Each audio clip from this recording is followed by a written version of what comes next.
बिस्मिल्लाहिर्रहमानिर्रहीम। आज का हमारा टॉपिक है कि एंजाइटी क्या होती है, एंजाइटी की तारीफ़ क्या है, किसे कहते हैं, इसकी मुमकिना वजूहात क्या होती हैं और इसका हल क्या होगा। सबसे पहले हम एंजाइटी की तारीफ़ करेंगे कि एंजाइटी क्या होती है। एंजाइटी में जो डिफरेंट कैफ़ियत होती हैं, अगर हम उनको एक्सप्लेन करना चाहें कुछ अल्फाज की सूरत में, तो वो इस तरह बनती हैं कि एक बेचैनी की सूरत होती है जो कि हर वक्त रहती है, और या इज़्तिराब की कैफ़ियत रहती है, जैसे अंदर कुछ है, निकलना चाहता है, कुछ अंदर कुछ कहना चाहता है आपका, किसी चीज़ का आपको इंतज़ार हो जैसे, या आप एक किसी अपनी मौजूदा ज़िंदगी, मौजूदा एक्टिविटी से आप सख्त बोरियत का शिकार हो रहे हो और कोई तब्दीली चाहते हों, या आपको कोई अनजाना सा किसी चीज़ का खौफ हो, या किसी चीज़ नॉन खौफ हो, या कोई अनजाना खौफ हो किसी चीज़ का कि कुछ बुरा ना हो जाए। जो आपने कुछ टारगेट्स अचीव करने हैं, जो आप चाहते हैं, चाहे वो रिज़ल्ट है किसी एग्ज़ाम का, किसी बिज़नेस इन्वेस्टमेंट का, किसी भी चीज़ का, कोई एक्टिविटी का, कि वो कब होगा, वो हो क्यों नहीं रहा, वो जल्दी क्यों नहीं हो रहा, वो मेरी मर्ज़ी के मुताबिक क्यों नहीं हो रहा। ये सब वो वजूहात होती हैं जो एंजाइटी को डिफ़ाइन करती हैं कि एंजाइटी की कैफ़ियत में ये होता है, एंजाइटी की बेचैनी होती है, इज़्तिराब होता है।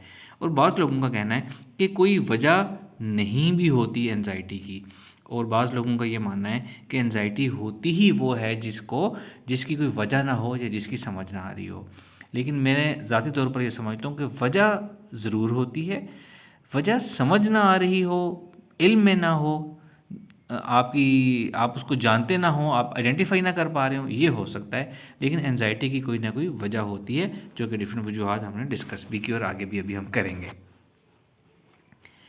एंजाइटी के असरात क्या होते हैं या उनकी इलामात या हमें उस मुश्किलात क्या पेश आती हैं, कि एक तो हमने बात कर ली कि एक हर वक्त एक खौफ सी कैफियत होती है, एक ना समझ आने वाली बेचैनी होती है, इज़्तिराब होता है, जैसे किसी चीज़ का इंतज़ार हो, किसी तब्दीली का, कुछ हम चाह रहे हो, कुछ हम कहना चाह रहे हो, हम कह ना पा रहे हो, अल्फाज ना मिल रहे हो, ना समझ आने वाली एक दिल में घबराहट हो सकती है।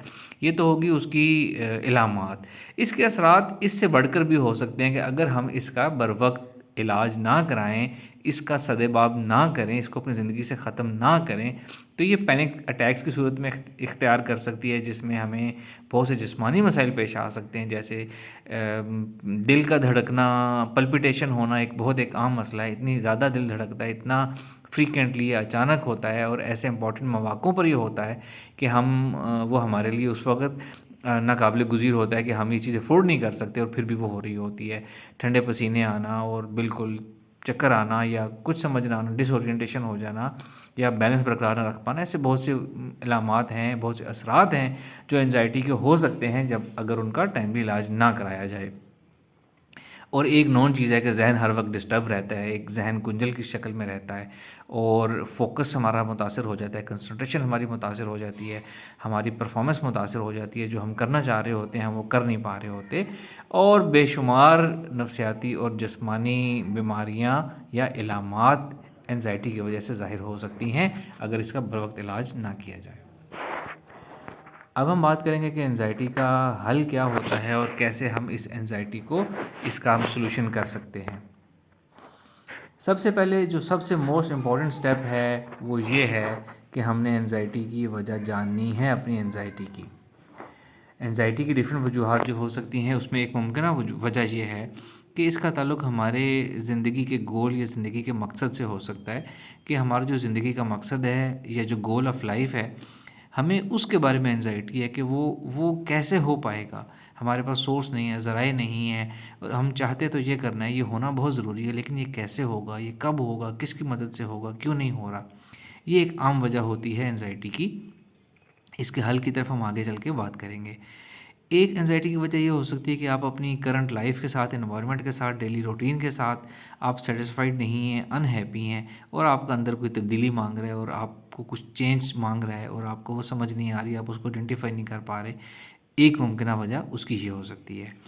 फिर एक टेम्परेरी वजह होती है कि कोई इंपॉर्टेंट लाइफ इवेंट है, उसका आपको इंतज़ार है, उसके बारे में बहुत अच्छा आप करना चाहते हैं उसको, चाहे वो एग्ज़ाम है, चाहे कोई फैमिली फंक्शन है, कोई इवेंट है, आप बहुत अच्छा उसको करना चाहते हैं, और आपको उसका इंतज़ार भी है, एंग्शियस भी हैं, साथ-साथ आपको डर भी है, खौफ भी है कि अगर ये अच्छा ना हुआ तो क्या होगा। और ये जो वजह होती है ये टेम्परेरी होती है। जनरली टेम्परेरी वजूहात की वजह से जो इज़्तिराब या एंजाइटी पैदा होती है वो नेचुरल है, उसको हम एंजाइटी की बीमारी नहीं कह सकते, डिसऑर्डर नहीं कह सकते, वो वक्ती होता है, ख़त्म हो जाता है। फिर ये होता है कि हम अपने आप से, अपनी परफॉर्मेंस से, जो हम करना चाहते हैं, जिस तरह हम चल रहे होते हैं, हम उससे मुतमईन नहीं हो पाते। हम अपनी प्रोग्रेस से मुतमईन नहीं होते कि हम ठीक जा रहे हैं, हम ग्रो कर रहे हैं, हम अपनी लाइफ में आगे जा रहे हैं और हमारी परफॉर्मेंस जो हम हासिल करना चाहते हैं, हम उसके लिए सब स्टेप्स ठीक कर रहे हैं। एक ये वजह भी होती है आपकी एंजाइटी की, और आप ये एक नॉन वजह होती है। अगर आप थोड़ी सी इस पर तवज्जो करें तो आपको समझ आ जाती है कि ये वजह है कि आप जो करना चाहते हैं, जिस अच्छे तरीके से करना चाहते हैं, वो क्यों नहीं कर पा रहे हैं। फिर एक ये बोरियत की बात कर ली कि नीड ऑफ़ चेंज, हमने ऊपर हैप्पीनेस वाले उसमें बात कर ली कि हमें कोई, हमारा अंदर कोई तब्दीली मांग रहा होता है और हम उस तब्दीली को इंतज़ार तो कर रहे होते हैं, लेकिन हमें समझ नहीं आ रही होती कि हम क्या चाह रहे हैं। तो ये उस कैफ़ियत को मैंने अल्फाज दिए हैं कि हम मौजूदा ज़िंदगी से, एनवायरनमेंट से बोर होते हैं, अनसेटिस्फाइड होते हैं, हैप्पी नहीं होते। हमारा अंदर एक तब्दीली मांग रहा होता है, और वो तब्दीली क्या है, कैसे है, ये हम नहीं समझ पा रहे होते कि कैसे होगा। और जैसा कि हमने पहले बात की कि इसकी रीज़न अननोन भी हो सकती है कि हमें कुछ समझ नहीं आ रही कि हमें ये, हमारी एंजाइटी जो है वो किस वजह से है। अब इन्हीं चीज़ों को हम आगे डिस्कस करेंगे कि अगर ये हमारी रीज़न्स हैं तो हम इसको कैसे हल कर सकते हैं इसका। मैंने ये ऊपर हेडर लिखा है कि अपनी एंजाइटी को एक डायरेक्शन दें। एंजाइटी, अगर हम जनरल वर्ड एंजाइटी की बात करें तो ये नेचुरल फिनोमेना है, हर एक के साथ होता है। किसी के साथ कम, किसी के साथ ज़्यादा, किसी के साथ वक्ती, किसी के साथ तूल इख्तियार कर जाता है। तो जो भी आपकी एंजाइटी है उसको आपने एक डायरेक्शन देनी है। डायरेक्शन कैसे देनी है? सबसे पहले, अगर तो ये आपके लाइफ के गोल के बारे में आपको एंजाइटी है, तो ये एंजाइटी तब होगी जब आपने अपने गोल की प्लानिंग नहीं की हुई, अपनी गोल सेटिंग नहीं की हुई कि आपका गोल क्या है, आपने उसको डिफ़ाइन नहीं किया हुआ, आपने उसकी टाइमलाइन नहीं रखी हुई कि कब आपको वो हासिल होगा, उसके दरमियान क्या क्या स्टेप्स आएंगे, आपको क्या क्या रिसोर्सेज हैं आपके पास, क्या क्या आपको मेहनत चाहिए, क्या क्या चैलेंजेस हैं, क्या क्या शॉर्टकमिंग्स हैं, उनको हल हम कैसे करेंगे। और उसके बाद अपने गोल को आपने ब्रेक डाउन नहीं किया हुआ कि अगर आपका गोल अचीव होना है 2030 में, तो आपको 2029 में कहाँ होना चाहिए, 28 में कहाँ होना चाहिए, 27 में कहाँ होना चाहिए, 25 में कहाँ होना चाहिए। और इस तरह गोल को ब्रेक डाउन करके आपने मंथ वाइज उसको, उसमें जो आप करने वाले एक्शंस हैं, आपने उनको आइडेंटिफाई करके राइट डाउन नहीं किया हुआ कि इस गोल तक पहुँचने के लिए हमें ये चीज़ें चाहिए, क्या रिसोर्सेज चाहिए, क्या हमें अखराजात चाहिए, क्या हमें मेहनत चाहिए, वगैरह वगैरह। अगर किसी शख्स के पास कोई ऐसा गोल है उसका, जो गोल तो उसने बना लिया, उसके पास उसके रिसोर्सेज हैं ही नहीं, किसी तरह प्रोड्यूस भी नहीं किए जा सकते, फाइनेंसेस अरेंज नहीं हो सकते, या कोई डोमेस्टिक चैलेंज है कि जो आपको लेट से किसी चीज़ की परमिशन नहीं है, आपका गोल है, तो ये आपने गोल गलत बनाया हुआ है। गोल ऐसा होता है जिसमें कोई टाइम फ्रेम होता है, जो अचीवेबल होता है, जिसकी आपकी प्लानिंग होती है कि ये चीज़ें इसमें चाहिए, हम ये चीज़ें ऐसे हासिल करेंगे। तो ऐसा अगर आपने गोल बनाया है जो अचीवेबल नहीं है, तो आपको अपना गोल मॉडिफाई करने की ज़रूरत है। अपने रिसोर्सेज, अपने चैलेंजेस, अपनी कैपेबिलिटीज़ के हिसाब से गोल बनाना है, उसकी प्लानिंग करनी है, उसको ब्रेक डाउन करना है शॉर्टर गोल्स में, month wise, year wise, week wise, कि हर महीने, हर साल, हर दिन में, हर हफ्ते में आपने कौन कौन से एक्शन लेने हैं, तो आप अपने गोल की तरफ जाएंगे। इसका हल ये है। बाज़ औक़ात गोल ज़िंदगी का ना होना भी एक इज़्तिराब का शिकार होता है। हर इंसान का ज़िंदगी का कोई मकसद होना चाहिए। अपनी ज़िंदगी का कोई मकसद बनाएं, कोई बड़ा गोल बनाएं और उसकी तरफ प्लानिंग करें, तो आपका ये इज़्तिराब, आपकी एंजाइटी ख़त्म हो जाएगी। फिर ये कि जो हमने हैप्पीनेस की बात की कि हम मुतमईन नहीं हैं, हम खुश नहीं हैं, ज़िंदगी में चीज़ें तो सारी मौजूद हैं, खुशी नहीं है। तो इस हैप्पीनेस के ऊपर हम एक अलग से लेक्चर वीडियो भी करेंगे कि साइकोलॉजी ऑफ हैप्पीनेस क्या होती है और कितनी खुशी किन किन चीज़ों से मिलती है और हमने कैसे हासिल करनी है, इसके ऊपर अलग से डिटेल लेक्चर करेंगे।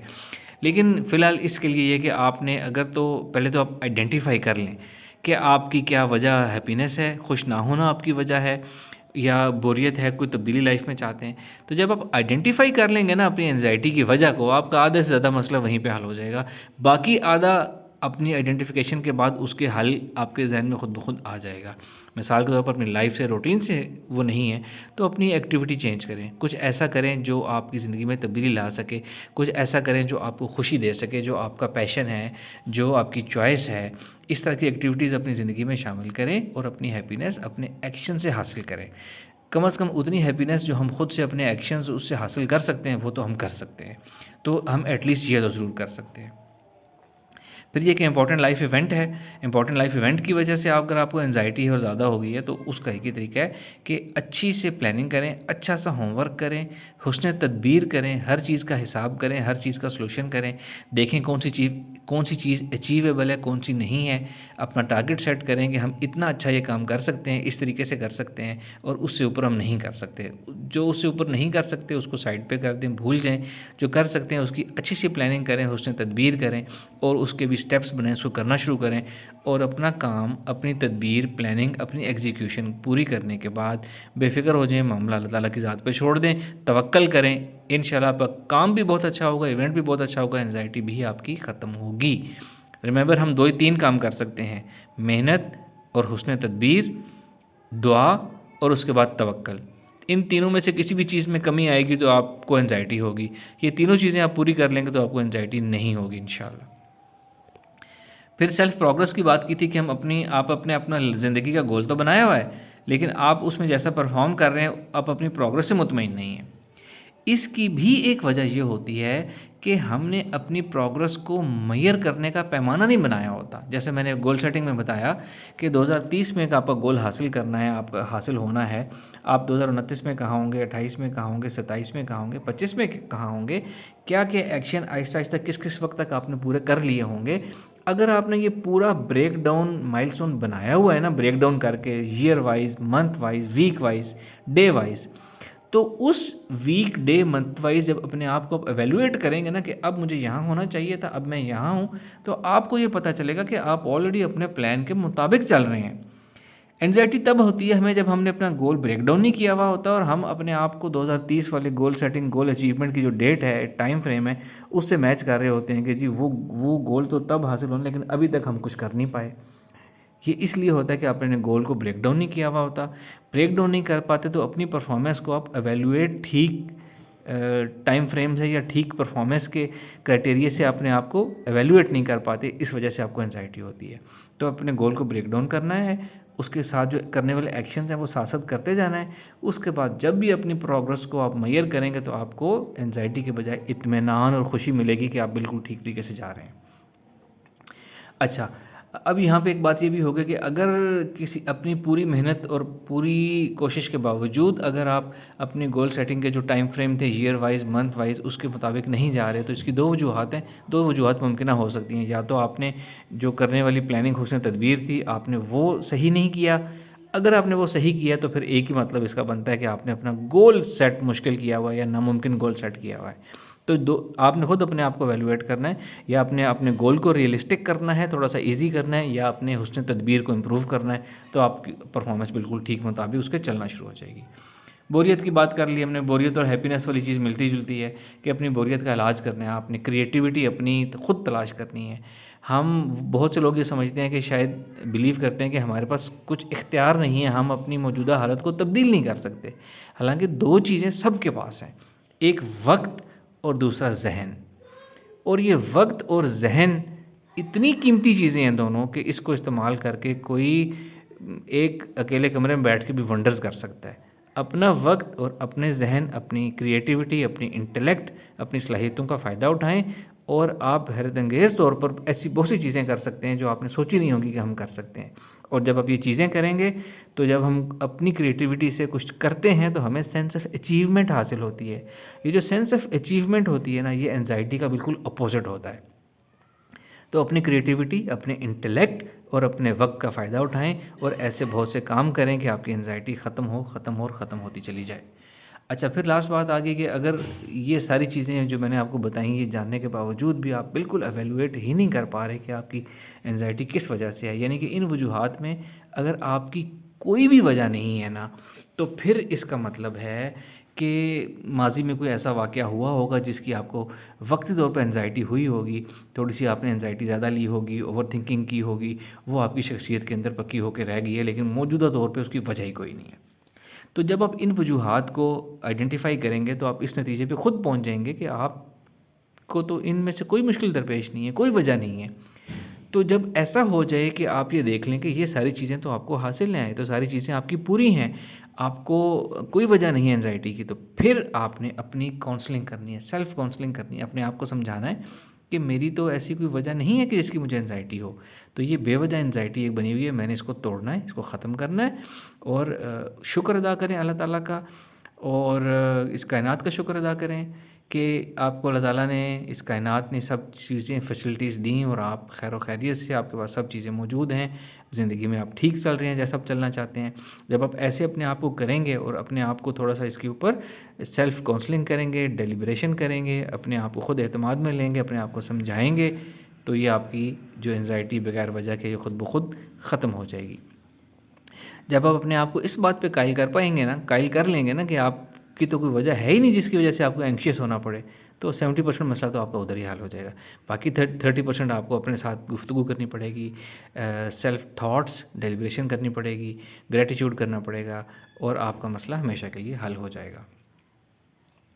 अच्छा, एक ये अफ़र्मेशंस हैं एंग्ज़ायटी को ख़त्म करने के लिए। अफ़र्मेशंस या सेल्फ़ हिप्नोसिस का स्क्रिप्ट कह लें कि हम अपने आप को एक पुरसुकून ज़हनी और जिस्मानी कैफ़ियत हासिल करके, हम अपने आप को मुख़ातिब करके ये अल्फ़ाज़, ये फ़िक्रें दोहराते हैं, तो वो कोई चीज़ जब पुरसुकून ज़हनी हालत में अपने आप को दोहराई जाए, अपने आप से बात की जाए, बार-बार दोहराई जाए, तो हमारे लाशऊर में चली जाती है और वो हमारे लाशऊर में जो एंग्ज़ायटी की एक प्रोग्रामिंग हुई हुई है वो अनडू हो जाएगी, नई प्रोग्रामिंग हो जाएगी इत्मीनान और सुकून वाली।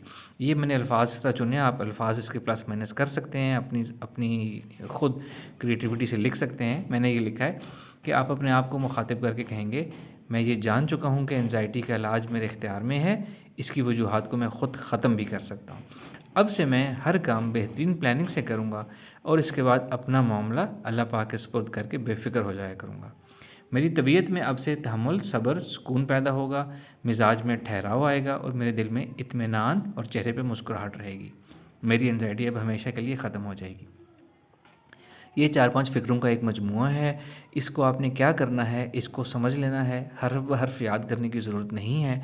आपने इसका थीम समझ लेना है और अपने अल्फ़ाज़ में ख़ुद से अपनी सोच में कुछ एक स्क्रिप्ट छोटा-सा इस तरह का बना लेना है।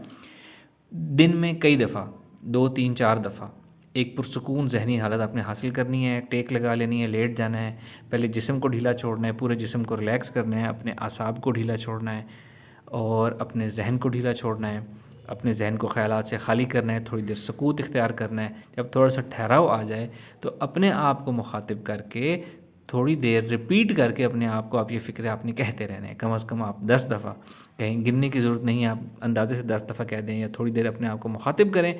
जब आप समझें कि काफ़ी अच्छी तरीके से बात अपने आप को आपने समझा दी है, तो आप उसके बाद इसको डिसकंटिन्यू कर सकते हैं। सोने से पहले भी आप ये काम करें, इसी को कहते-कहते बेशक सो जाएँ। ये चीज़ हमारे लाशऊर में चली जाएगी और हमारा लाशऊर हमारे अंदर से एंग्ज़ायटी को मुकम्मल तौर पर ख़त्म कर देगा इंशाअल्लाह ताला। आखिरी बात, लेकिन जो सबसे अहम है, ओवर थिंकिंग नहीं करनी। ओवर थिंकिंग की आदत आप छोड़ दें।